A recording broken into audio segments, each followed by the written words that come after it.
Well, good morning, church. Good to see you this morning. I hope and pray that you're having a great day today.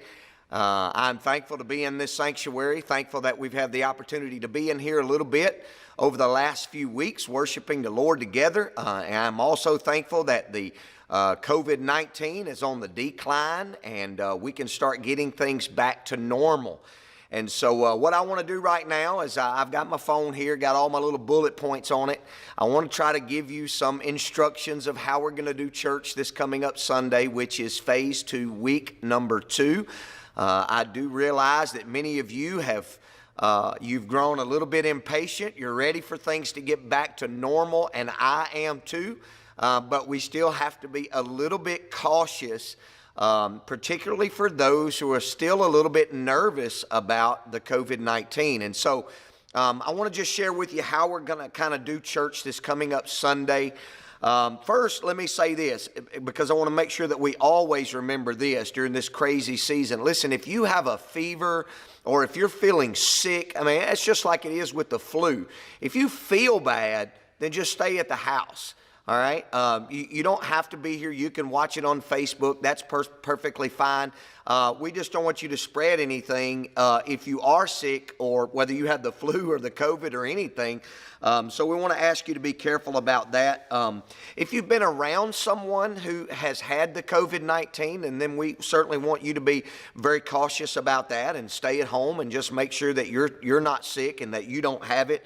And then also, I do want to remind you of this. When we get into the sanctuary, if someone comes and sits beside you and they are making you very uncomfortable because they are too close to you and you're one of those people who are still very worried about that, then listen, don't be afraid to get up and move somewhere else, or, to ask them to scoot over a little bit. And if you're one of those people that is just, you're not thinking about it and you just sit down right next to somebody and they ask you to scoot over because you're a little too close to them, then listen, you can't get upset about that. You may not be worried about the COVID, but that person still may be worried. And so don't be upset about that. Listen, exercise grace and flexibility during this time. The best thing that you can do is just make sure that when you walk into the sanctuary that you're really thinking about, I don't want to sit too close to anyone because I want to practice the social distancing and make sure that I don't make them uncomfortable. So that's just a couple of health reminders for you this coming up Sunday. Now, let me get to the services and how we are actually going to do the services. A few changes are going to be taking place this Sunday. For the Marouge campus, we're still going to do it exactly the same. It's going to be one service at 9 o'clock. We're not really going to have the child care yet over there as well, but it'll be just like it's been for the last couple of weeks. One service, 9 o'clock. Of course, no services over there at night, no Sunday school really, except for one select class. All right, the Log Cabin campus. This coming Sunday, we're going to go back to one service. Because of the attendance that we have been having and because of the size of our sanctuary, we are able to do 50% in one service, and that's spreading out a little bit as well. So with the COVID-19 crowd and the summer crowd and all the vacations that are taking place, we feel that we can do this pretty easily. But here's what we are going to do.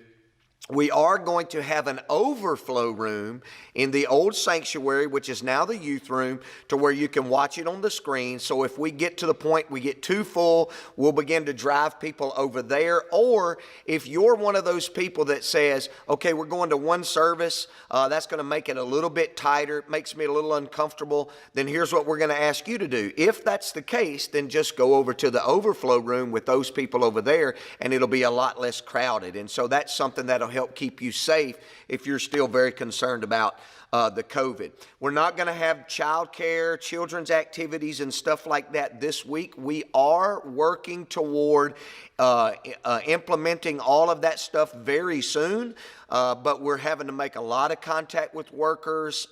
We've got workers that are in the healthcare industry that are not going to help right now because of that. And so it's a little bit more than just saying we're going to start today. We've got a lot of things to iron out and to plan, and so we are working on that to get the child care back. But listen, don't you worry about your child and them making noise or anything like that. You bring them in here. We want them to be here. We want you to be here. All right? So no child care for this coming up Sunday. We are going to go ahead this Sunday and add back our Sunday evening service at 6 o'clock. So this Sunday at the Log Cabin campus, we're going to have one service, 11 a.m., and then we're going to have an evening service at 6 p.m., just like we've always done. Now, we won't be doing any discipleship training classes or anything like that. That's not starting back yet because that involves us having childcare, and we're just not ready for that quite yet. We are going to have a few select, listen to this, a few select Sunday school classes that are going to start meeting again this coming up Sunday. I have contacted those teachers, so if you're a teacher out there and you haven't been contacted, then that's not your class. But some of the classes that have no children involved whatsoever, some of our older classes, they're going to start meeting again this coming up Sunday. When you get into your class, Sunday school teachers, all I'm going to ask that you do is try your best to keep the social distancing requirements, spread your chairs out, make room so that people can have a little bit of space as you do your Sunday school. When we get into the worship services, we want to make sure everybody continues to social distance. Keep your distance. I know that folks are not worried about it now. Some people are, but listen, some people still are worried about it, so we've got to be careful there. Hey, we're going to have masks. We have the hand sanitizers everywhere. We've got all of that stuff available to you just like we have been in the last couple of weeks. So we're real excited about being able to go back to one service on Sunday morning. We feel like we can do that and absolutely meet the guidelines that the state have laid out for us. We just want to make sure that we're as careful as we possibly can be. And remember this. We still need you to be very flexible. If that means sitting somewhere different, if that means going to an overflow room, whatever it is, we want to make sure that you realize that you may have to be asked to do some of that stuff. Don't get upset about it. Just know it's a weird time we're living in, and we're all having to be very, very flexible in doing the things that we're doing. For those of you who are listening and you say, well, what about me? I'm not comfortable coming back to the sanctuary yet. We will still be doing our worship service at 11 o'clock on Facebook Live and YouTube. And so I would just encourage you to tune in there to be able to watch that. And I'm going to ask you to share that while you're watching it so that other people can tune into it as well. So anyway, that's what we've got going on for this coming up Sunday. If you have any questions about any of that, you can call me or call up to the church office, and we will be glad to help answer any questions that you might have. So hope to see you Sunday for a glorious day of worship. God bless and